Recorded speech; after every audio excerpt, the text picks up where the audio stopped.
Speaking of transfers, there was a report that the Saudi Pro League was going after one Vini Jr. for a reported $1 billion. Let's key in on Nico real quick. Yep. Can we get that single? Oh, there we go. $1 billion. Which is what they would have paid him, not what they were going to give Real Madrid. But a reported offer. Yes, that's crazy. So now time for our Zillow new home search. Could Real Madrid be, having some players come this summer that are looking for new homes? I mean, you look at all the injuries they're dealing with on the defensive side of the ball and how many expensive mouths to feed right now they have in the attack. And if, Vini Jr.'s getting offers like that, Darian, and you also got a player like Rodrygo, there's a lot of players right now up top who someone's going to be an odd man out. So who do you think is most likely to be on their way out for Real Madrid this summer? I mean, with the B, $1 billion is a crazy amount of money. But to me, what would you do with $1 billion? I would buy it. What's the first thing you would do? First thing, here, Darian, $1 billion your way. What are you gonna do? I would buy a team. Okay. Yes. I would absolutely buy a team. Domestic or international? International. All of them. Women's team. Country? She'd buy a country France, too. 100%. I know you'd buy a France. So you're saying you would channel your inner Michelle Kang? Yeah. Take your Michelle talents Moneybag to King, absolutely. Let me buy every team. Okay. To me, offload Vini. I mean, you're not going to get rid of Mbappe. Wow. He's playing the position.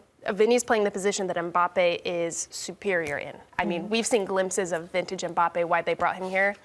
When we've seen those glimpses, it's when Vini is not playing. I think Rodrygo and Mbappe have a really good connection. I think they have great chemistry to build on. Rodrygo is so consistent, a younger player that you can build your team on. And to me, that would make the most sense. I'm probably going to get in trouble for saying that. But if I had that and I'm Vini and I can go make a crap ton of money somewhere else, maybe not the Saudi League, but you're going to be wanted by every other team to bring on. And then you could go and be the guy. Real Madrid is Real Madrid, but he was the guy already. Real Madrid. This team was his team. He won the Champions League being. Yeah, but you're saying he's not competing with anyone else to be. Like you're telling me that Mbappe's not competing with him to be the guy. Do you still consider Vini Jr. the guy of Real Madrid? Especially now they've put together the Harlem Globetrotters, Galacticos 2.0 basically, of world football. Yes, there's questions as to whether whose team is this. Is it Mbappe's? Is it Vini's? Is it even Jude's? But do players like that? I don't think they care. As long as they're winning Champions League and winning La Liga and winning Copa del Rey and winning everything that they can possibly win. But the reality of the situation is that this project hasn't come to fruition as we expected it to, right? We haven't seen the best version of Mbappe, Vinicius, Rodrygo, Jude Bellingham coexisting, if they can even coexist, all four of them together. So I would entertain offers in the summer for Vini, for Rodrygo. I think Rodrygo has a quality enough to be that guy somewhere else. He's that good. He is. But he's also an exquisite role player for Real Madrid. And that's why I think you keep him. He can play on the opposite flank. Because they're not getting rid of Kylian Mbappe. You said something, Nico, that I think is just, it caught my ear. And you just made the perfect comparison to the Harlem Globetrotters. Trobbers? Oh, Trobbers. They are the Trobbers, not the Trotters. Sorry, Thank you. The Globetrotters.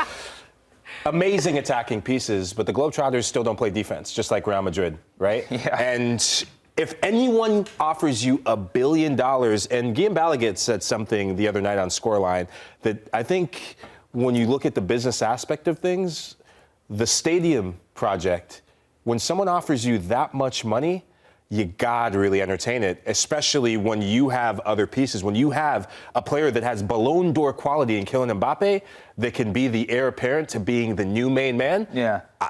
Show me the money. Show me the money. $180 million. Al Nasser, Al Hilal. You take it, $180 million?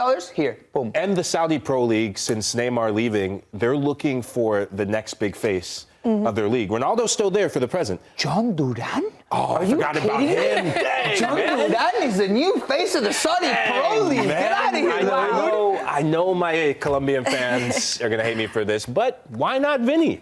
Also, hey, why not? And just to clarify, it would be $1 billion for, like, Vini Jr. Real Madrid would come away with like $250 million or something in this transfer. We'll see. I think this is also the chapter in the season where Real Madrid for as much as they did in the attacking third of the field, getting Kylian Mbappe, for as many of the weapons that they have, Ancelotti and the club are getting exposed right now, or have the potential to really get exposed in a massive, massive way, given that they did zero business in the back end, in their back line. And we're in the age of football where players are playing. I mean, how many matches? We've talked about this A lot. so many times. We'll just say a lot because I don't have my calculator out. Especially and injuries are going to happen. Real Madrid, right? And the fact that you're down to probably the two center backs that are lowest on the depth chart. And talk about if there's a game to regain confidence for two center backs. I mean, I'm thinking Vallejo and Asensio have probably never played together before.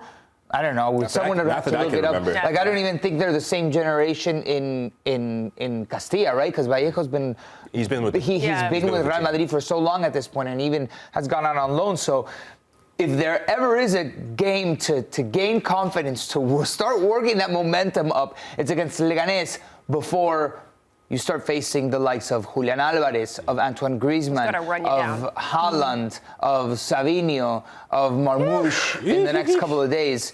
So Scary. First get over the Leganes hurdle. And then the next couple of games for these two, man, I can't believe they ran out of options. Yeah. We were so focused on Mbappe. Especially, in the summer, we were so focused up top. How is it all going to work? There's an overbooking of forwards. Who's going to play? How is Carlo going to figure this out? And then Toni Kroos left.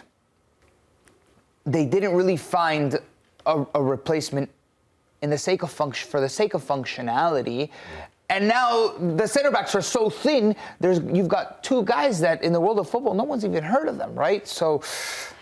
And then why, if it seems so obvious to us, did Real Madrid In hindsight, of course, but there was opportunity in this recent winter window to go make some moves, so why didn't they? How big of a mistake, Mike and Darian, was that for Real Madrid? Well, I think it's going to be a massive mistake, and I said something, I think we were on together at match day with our good friend Nigel Coker, and I felt bullish in this, and I still stand by this, where when I looked at the injury to Dani Carvajal, you don't understand how significant of a loss that is until you have a moment like this. The number of fires that guy puts out, the number of fires last season, not just for club, but also for country. Yes, he's listed as a fullback, a right back, but he also played center back at times when they needed him to play there. He's got the experience. He's an emotional leader for that back line. And now you lose Antonio Rüdiger. So there is a leadership problem within this team. There's a soul, and Nacho as well. Talk about three key leaders, Toni Kroos as well. Heart of the team. The identity of your team is not just Vini Jr. and Jude Bellingham and Rodrygo getting your goals. This is a Real Madrid side that last season, they were the team that when you put them in the trenches of the biggest matches in Europe and the biggest matches in Spain, they showed up, and those were the players that willed them out. And right now, it's a bit of a soul-searching situation in time for them. A player that we talked about a couple days ago, this is a massive, massive opportunity for Raúl Asensio, a player that Carlo Ancelotti has been forced to kind of dabble with because of injuries before.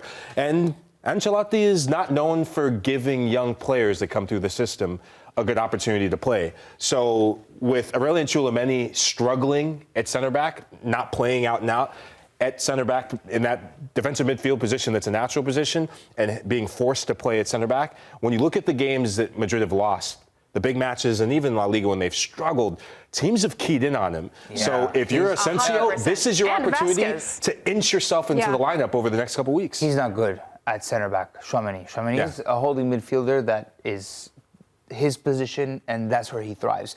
Putting him at center back, it's difficult. And I wonder, I'm looking at Marca's potential starting 11, and they have Asensio next to Tchouameni. At this point, especially in Copa del Rey, if I'm Ancelotti, I would try Vallejo and Asensio together before, giving Tchouameni. And that means that Tchouameni's not in the midfield. Now that Camavinga's not in the midfield, you're forced to play Modric alongside Valverde.